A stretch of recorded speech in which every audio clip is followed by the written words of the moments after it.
Joining me now with more on the life and legacy of Charlie Kirk is one of the foremost experts on constitutional law, Texas Senator Ted Cruz. And last weekend, Senator Cruz took matters into his own hands and painted over vulgar graffiti about Charlie Kirk along a Houston highway. Senator, thank you so much for being here today. Well, Maria, I'm glad to be here. I wish none of us had to be here. What happened on September 10th was horrifying. All of us watched on live television, on social media. We watched an assassination that broke hearts across America. I first met Charlie when he was 18 years old. Charlie was a good friend of mine. He was an extraordinary leader. When I met him, he was a kid who had just graduated from high school. He'd never gone to college, but he had a vision. He had a vision of what would become Turning Point USA. He had a vision of energizing young people to love liberty, to love the Constitution, to love free enterprise, to love America. And I got to say, at the time, it was right after Barack Obama had gotten reelected. It was a time where young people, it was hip and cool to be left, to be Democrat, to be socialist. That's where the young people were. But Charlie had a vision, and he started a movement, and it is extraordinary the number of lives he changed, and he changed them through substance, through boldness. He would go to college campuses. He would engage with all comers, and he would treat them with respect. He would treat them with dignity, but he would engage on substance. And I have to say, sitting here today, it doesn't feel real what happened to Charlie, and we are grieving. But at the same time, I'm going to predict today is going to be a celebration. It's going to be a celebration of a life incredibly well lived, because Charlie's legacy will echo on for generations to come.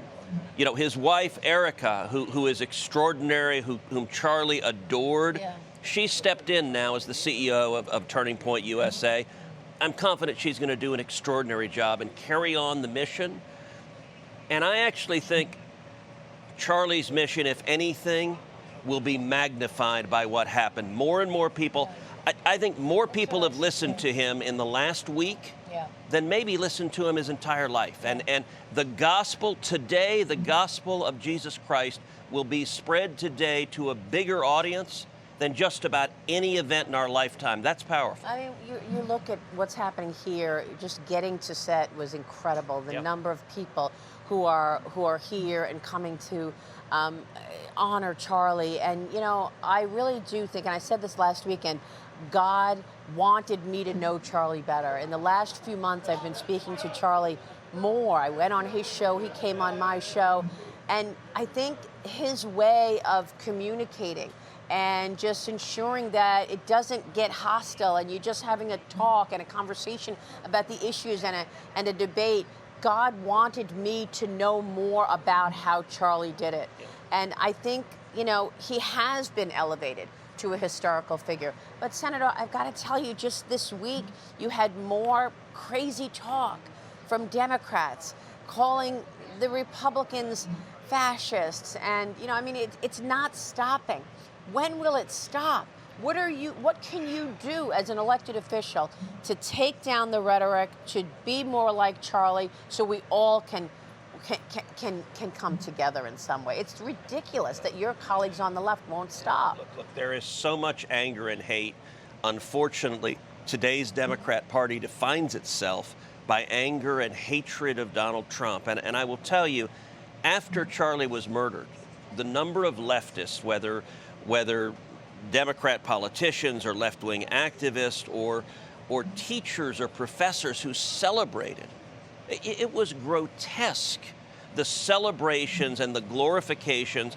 And I will tell you, this is a problem that is overwhelmingly on the left. We have seen over and over again acts of violence, politically motivated violence from the left, whether it is the murder of Charlie Kirk, the 2 attempted assassinations of President Donald Trump, the attempted assassination of Brett Kavanaugh, the Black Lives Matter and the Antifa riots all across this country, the congressional baseball game shooting where the shooter came to D.C. and said, I want to find a Republican congressman to murder. This is fundamentally wrong. And Maria, I know you've seen the same polling I have that have shown among those left of center, a majority think it is justifiable to engage in violence against Elon Musk or Donald Trump. That is frightening, that is wrong, and we should be unequivocal. Violence is always, always, always wrong. There are people on the left I disagree with, but no one should engage in acts of violence to them.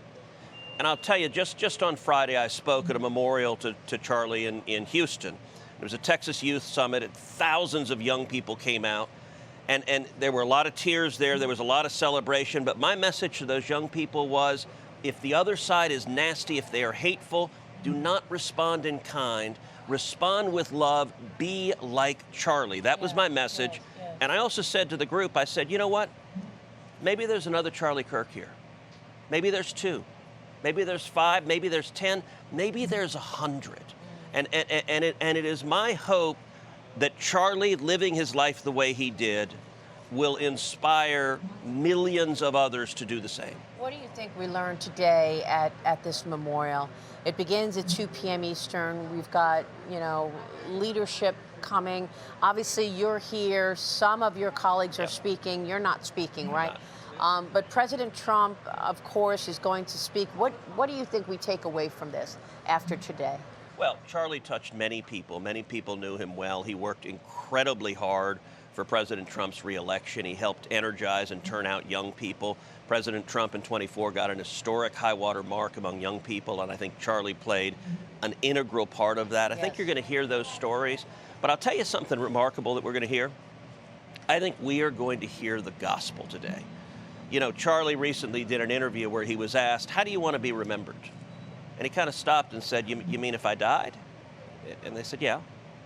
And he said, I want to be remembered for the courage of my faith. Yes. And Charlie became one of the most important Christian evangelists and Christian apologists this world has ever seen. I think he really carried on the tradition of C.S. Lewis, apologetics, defending and explaining the faith. And I put out on my podcast a segment earlier this year where Charlie was on with Bill Maher. And Bill Maher, brilliant guy, funny guy, but not a Christian, and famously an atheist, quite proudly an atheist. Yeah. And the two of them have a conversation where Bill, it's around Easter time, and he asks Charlie about the phrase, he is risen. And Bill says, he always thought it was strange, that's present tense. It's not he was risen, it's he is risen. That's right. And Charlie took the opportunity to say, well, Bill, that's because he is risen today. It is a real fact. It is not just an historical fact 2,000 years ago. It is a real fact today that Jesus is there in your life to be with you, that he is risen for you right now, and it transcends time. And it was interesting. Bill sat back and went, I never thought of it that way. About it. Yeah. And that is a gift to spread the gospel, and I think today we're going to hear that message amplified over and over again. And that is why we are talking with Charlie's pastor coming up in the program. We have that clip of when Charlie said, I want to be remembered for the courage of my faith. I'm so glad you raised it. Senator, good to see you. Thank you. Thanks so much. Senator Ted Cruz here. Hey, it's Will Cain. Click here to subscribe to the Fox News channel on YouTube. It's the best way to get our latest interviews and highlights. And click to subscribe to the Will Cain podcast for full episodes right now.